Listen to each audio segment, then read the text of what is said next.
Kumusta mga kaboxing? This is Boy Kalawang TV. So update lang po tayo mga idol sa naganap na laban ni former 3 Division World Champion Janriel Casimero sa Nagoya, Japan kontra sa kalaban nito na Japanese boxer na si Tommy Sokoshi.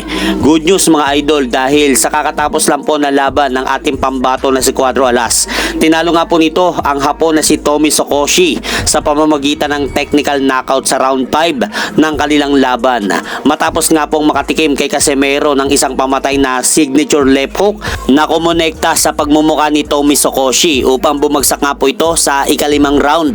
Pero nakatayo pa naman po mga idol si Tommy Sokoshi matapos tamaan ito ng isang solidong kaliwang suntok ni Cuadro Alas.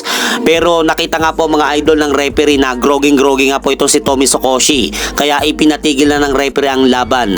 Kaya nakuha nga po mga idol ni Janriel Casimero ang panalo kanina sa bansang Japan via TKO sa round 5. Kaya naging matagumpay nga po ang pagbabalik ni Janriel Casimero sa ibabaw ng lona matapos matalo ito nito lang nakaraang buwan ng Oktubre kontra kay Kinosuke Kameda. Kaya dahil po sa pagkapanalo na yan mga idol ni Janriel Casimero kanina sa bansang Japan, umabante na po ngayon ang kartada nito sa 35 wins, 5 losses, 1 draw with 24 knockout.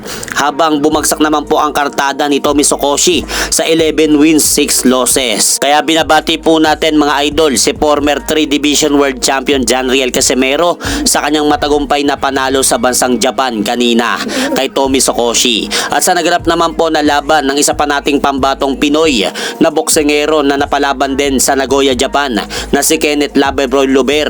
Tagumpay din po nitong nadepensahan ang kanyang hawak na OPBF bantamweight belt laban dito sa Chinese boxer na si Sayike sa pamamagitan ng knockout sa round 2 ng kanilang laban. Kaya binabati po natin si Kenneth Luber mga idol sa kanyang impresibo ring panalo kanina sa Nagoya, Japan. At hanggang dito na lang po muna ang aking update sa mga ganapan sa mundo ng boxing. At syempre mga idol, huwag nyo rin pong kalimutan pakisuportahan nyo naman po muna ang ating munting channel. Maraming salamat po.